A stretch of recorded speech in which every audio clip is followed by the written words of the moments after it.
Salam sejahtera dan selamat tengah hari. Cikgu ucapkan kepada semua pelajar tingkatan 3. Apa khabar semua? Cikgu harapkan kamu dalam keadaan yang sehat dan teruskan bersemangat untuk belajar. Jadi hari ini PDPR kita masih lagi diteruskan, iaitu kita belajar topik yang baru, Unit 4, Amalan Tradisi Kekeluargaan Khazanah kita. Untuk unit 4 ini, para pelajar boleh rujuk buku teks muka surat 50.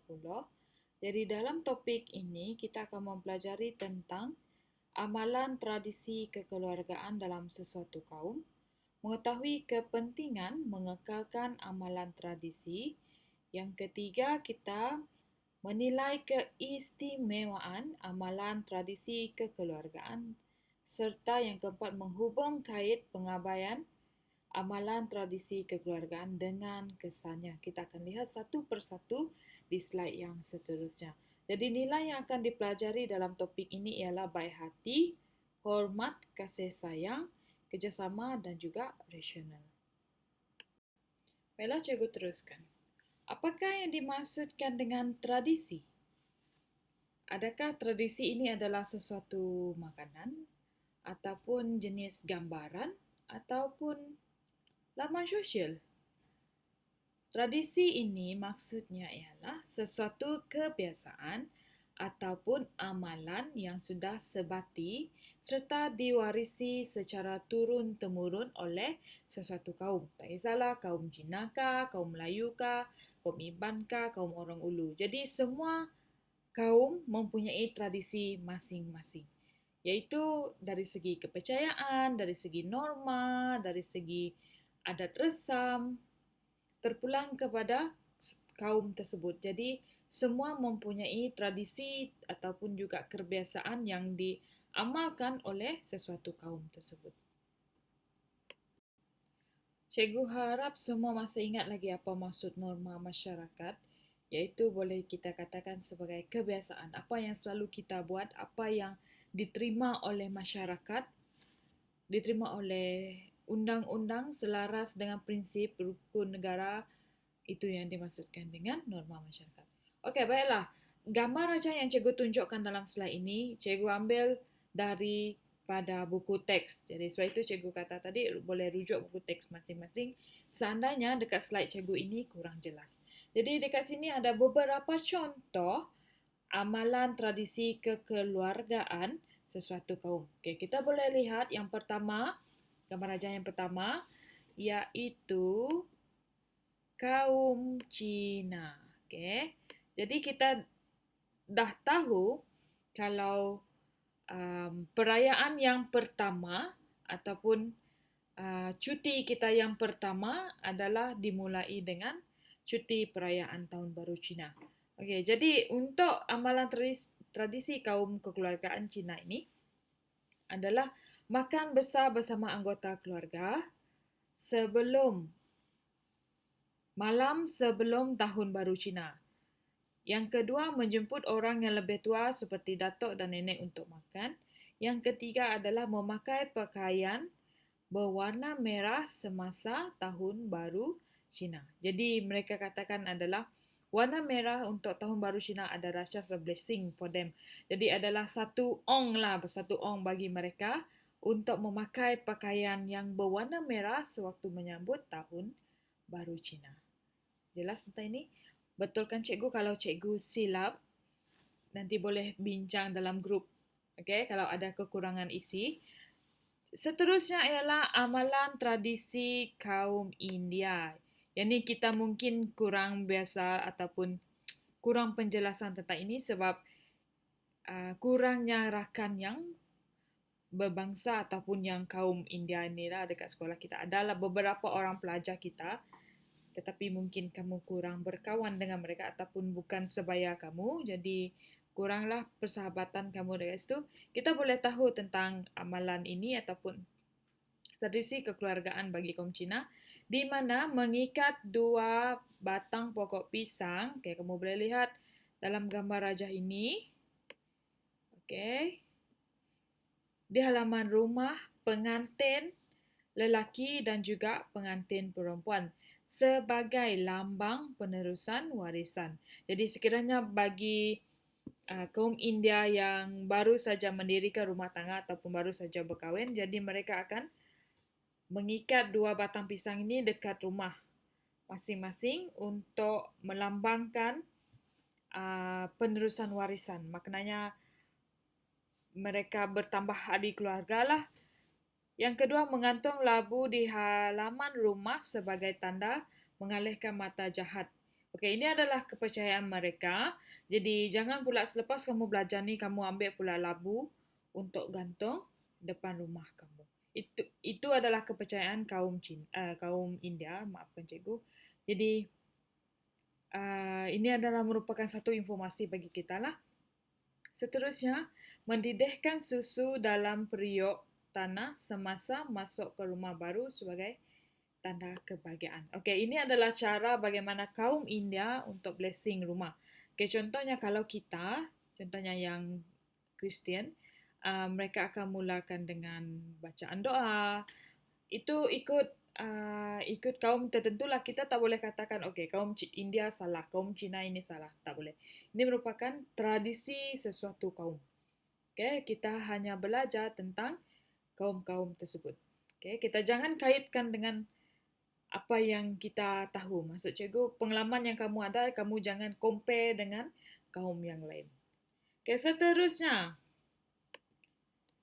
amalan tradisi kekeluargaan kaum Bidayuh. Okay, kalau kamu boleh nampak, selalunya kita selit daun dekat telinga kalau hujan panas. Sebab apa? Supaya menghalau roh jahat. Kita tak nampak pun sebenarnya roh jahat itu, tapi tak tahulah kenapa perlunya berbuat demikian. Okay, jadi dekat sini kaum Bidayuh mengatakan menyelit daun lalang di telinga ketika menempuh hujan panas. Okey, iaitu untuk menghalau roh jahat. Kalau kamu percaya, percaya. Kalau tak percaya, itu terpulanglah. Ini apa yang dimaklumkan dalam buku teks. Okey. Seterusnya, mengamalkan makan bersama-sama.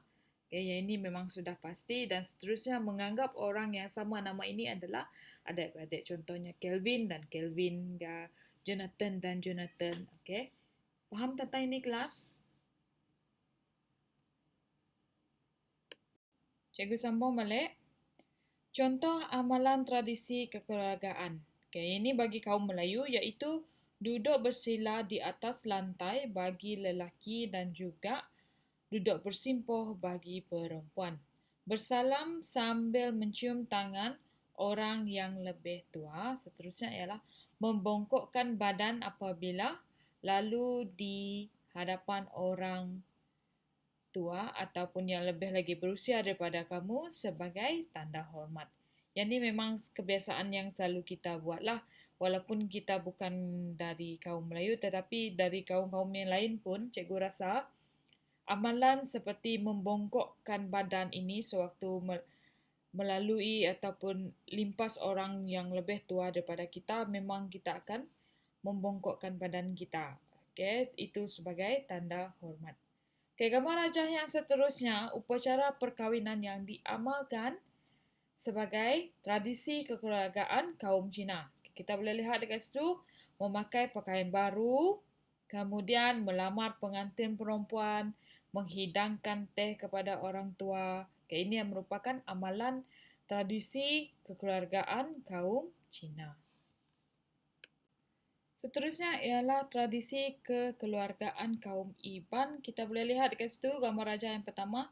Tradisi menghormati tuai rumah. Kemudian tradisi bermain alat kesenian dan muzik tradisional. Seterusnya jamuan diruai dan menari tarian ngajat. Dan gambar rajah yang seterusnya adalah tentang masakan ayam pansuh. Kamu boleh lihat sendiri dalam buku teks. Jadi kebiasaan ini ataupun amalan tradisi ini memang perlu dikekalkan. Contohnya adalah bermain alat kesenian ini. Okey. Alat-alat yang dimainkan oleh kanak-kanak dekat sini sangat susah kalau tak dipelajari. Okey. Ianya seronok. tapi memerlukan bakat ataupun latihan yang sangat mantaplah supaya dapat terus ataupun tradisi ini dapat dikekalkan. Contohnya dalam rumah itu ada peralatan tradisional ini, jadi anak-anak ataupun cucu-cucu yang ada dekat rumah itu memang perlu belajarlah tentang alat kesenian ini. Begitu juga dengan tarian. Kita boleh nampak sendiri dekat sekolah kita memang kaya dengan kebudayaan dan memang selalu kita nampak pelajar-pelajar SMK Bandar mengajar. Okey, mereka membuat tarian ngajar dekat sekolah ataupun dekat mana-mana tempat. Okey, cikgu sambung sedikit tentang amalan tradisi kaum tadi. Cikgu tambah satu iaitu masyarakat orang Ulu di mana terdiri daripada pelbagai etnik juga turut memiliki kekayaan ataupun amalan yang sangat unik. Okey, di mana semua sedia maklum bahawa masyarakat orang Ulu ini memang kaya dengan keunikan, dengan peragaan dari segi pakaian mereka yang sangat cantik dan juga setiap kaum ini mempunyai keistimewaan masing-masing. Okay, baiklah untuk tradisi ataupun contoh-contoh bagi sesuatu kaum amalan iaitu adat ataupun kepercayaan bagi sesuatu kaum, adat menyambut kelahiran anak, adat perkahwinan, adat menyambut tetamu, pantang larang, adab makan, sambutan perayaan dan kesenian dan kebudayaan. Jadi setiap kaum itu tadi, yang cikgu jelaskan sebentar tadi, mempunyai adat-adat ataupun kepercayaan ini. Okey? Adat menyambut anak, kelahiran anak, perkahwinan, menyambut tetamu, pantang larang, adab makan, perayaan, kesenian. Jadi semua kaum tersebut mempunyai perayaan masing-masing, mempunyai pantang larang masing-masing. Jadi semua ini perlu dikekalkan untuk menjadikan warisan tersebut tidak pupus.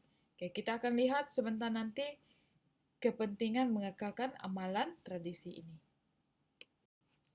Baiklah, seterusnya ialah kepentingan mengekalkan tradisi kekeluargaan ini. Yang pertama, mengeratkan hubungan anggota keluarga. Yang kedua, meneruskan identiti kekeluargaan. Mewarisi tradisi kekeluargaan dari generasi ke generasi, memupuk semangat kekitaan sesama anggota keluarga, mewujudkan suasana harmoni dalam keluarga, dan yang keenam adalah merapatkan jurang generasi tua dengan generasi yang muda. Jadi pentingnya mengekalkan tradisi kekeluargaan ini adalah bukannya untuk kamu sahaja, bukannya untuk keluarga kamu, tetapi kita perlu kekalkan tradisi ini. Okay, contoh, cikgu bagi contoh yang paling senang. Tahun Baru Cina, Tahun Baru Cina. Let's say, kalau pada tahun itu kamu tak celebrate Tahun Baru Cina, jadi kamu akan berasa pelik. Kenapa pula kita tak sambut, kan? Jadi itu adalah amalan tradisi kita. Jadi semua jiran-jiran kamu yang berbangsa ataupun yang kaum Cina itu tadi menyambut Tahun Baru Cina, tiba-tiba keluarga kamu tidak. Jadi kamu akan rasa macam kenapa kita tidak sambut? Jadi maknanya dekat sini generasi-generasi ini tidak akan tahu tentang perayaan mereka. Contohnya Hari Gawai. Kalau parent tak bawa anak-anak ataupun yang tinggal dekat bandar tak pergi menyambut perayaan untuk balik ke kampung, jadi mereka tak akan rasa bagaimana sambutan Hari Gawai tersebut dekat rumah panjang. Okey, begitu juga dengan sambutan Hari Raya. Kalau tak balik ke kampung, bagaimana mereka nak merasai perayaan Hari Raya dekat kampung? Begitu juga dengan perayaan-perayaan yang lain. Jadi dekat sini pentingnya amalan tradisi tersebut. Kita yang generasi muda ini, kita perlu tahu bagaimana sambutan perayaan ataupun amalan tradisi ini diamalkan dari sejak dulu lagi. Jadi kita yang generasi muda sekarang ini, kita perlu tahu dan perlu ambil tahu apakah yang amalan tradisi kekeluargaan kita. Jelas, kelas? Seterusnya, kita masuk dalam kesan sekiranya amalan tradisi kekeluargaan ini diabaikan. Cikgu bagi contoh lagi. Masyarakat orang Ulu, sekiranya mereka tidak mengekalkan tradisi dari segi pemakaian yang cantik tersebut, jadi generasi muda tidak akan tahu bahawa pakaian mereka, pakaian tradisional mereka merupakan salah satu pakaian yang sangat cantik, yang sangat unik. Jadi sekiranya tidak dikekalkan, jadi mereka tidak akan tahu dan amalan tradisi itu akan pupus dan generasi akan datang ataupun generasi muda tidak tahu ataupun kehilangan identiti kaum mereka. Dan juga sekiranya amalan tradisi kekeluargaan ini diabaikan, hubungan sesama keluarga ataupun antara kaum itu akan menjadi renggang. Contohnya, walaupun kita sama-sama, contohnya ada pelajar cikgu yang kaum Iban, bagi cikgu, cikgu menyambut perayaan Hari Gawai dekat Rumah Panjang. Kamu dekat bandar. Jadi, perasaan tersebut tidak sama. Kamu akan rasa macam, oh, seronoknya cikgu dapat menyambut perayaan Hari Gawai dekat kampung, dekat Rumah Panjang. Kenapa saya tidak? Kenapa keluarga saya tidak? Jadi, kamu pun rasa macam tidak seronok. Jadi pentingnya kita mengekalkan tradisi kekeluargaan. Walaupun kamu sambut Hari Gawai itu dekat bandar, contohnya dekat perumahan kah, ngabang-ngabang kah, sekurang-kurangnya kamu tahu tentang perayaan Hari Gawai itu macam mana. Jadi itu dah merasakan contoh setiap perayaan adalah saat-saat yang ditunggukan oleh kita. Jadi tak kisahlah apapun perayaan kaum kamu ataupun amalan tradisi keluarga kamu, kita memang menantikan musim perayaan tersebut. Jelas kelas? Baiklah, kita dah masuk dalam kesimpulan. Jadi cikgu harap semua faham tentang topik yang dah dipelajari. Jadi kesimpulannya, perasaan yang dirasai jika tradisi kekeluargaan itu tadi kita dapat amalkan. Sudah semestinya kita akan gembira dan hidup kita akan lebih bahagia dengan penerusan tradisi kekeluargaan tadi. Jadi bagi setiap kaum itu, kita perlu bangga dengan kaum yang kita ada. Dan kita tak boleh katakan, kaum saya lebih baik daripada kaum kamu. Ini perayaan kaum kami. Jadi kaum kami merayakan perayaan ini dengan lebih meriah berbanding kamu. Kita tak boleh compare perayaan kita dengan orang lain. Apa yang perlu kita buat adalah kita sama-sama menyambut dan meraihkan perayaan tersebut. Contohnya, kalau kawan kamu yang berbangsa ataupun yang berkaum Cina menyebut kamu untuk rumah terbuka mereka, jadi kamu pergilah. Kalau tak dapat pergi, tolak dengan sopan. Jadi semua perayaan ini akan menjadi salah satu amalan tradisi kekeluargaan sesuatu kaum. Baiklah, kita masuk dalam ruangan tugas PDPR. Jadi ada dua. Yang pertama adalah gambar rajah ini yang menunjukkan tentang salah satu adalah sambutan ataupun makan malam bersama keluarga sebelum menyambut Tahun Baru Cina, dan kedua adalah perayaan bagi kaum India, iaitu mereka membuat kolam sebelum menyambut Deepavali. Bincangkan kesan pengabaian tradisi kekeluargaan. Apakah kesan sekiranya tradisi kekeluargaan ini tidak dikekalkan? Jadi kita dah bincang tadi, ada beberapa yang cikgu dah bagi kat situ. Jadi kamu boleh rujuk jawapan ataupun nota yang sebelumnya tadi untuk dapatkan jawapan bagi soalan yang pertama ini. Jadi soalan yang kedua, tugasan yang kedua adalah nyatakan dua tradisi kekeluargaan yang diamalkan oleh sesuatu kaum. Contohnya kaum Melayu amalkan dua. Kamu perlu cari dua. Apa dua amalan tradisi kekeluargaan bagi kaum Melayu, kaum Cina dua, kaum India dua, kaum Iban pun dua. Jadi dekat sini ada 8 jawapan kamu. Jadi rujuk balik nota-nota yang dekat slide yang sebelum ini ataupun rujuk dekat buku teks kamu to get the answer untuk tugasan yang kedua ini. Faham kelas? Cikgu harap semua faham tentang penerangan dan juga tugasan. Baiklah.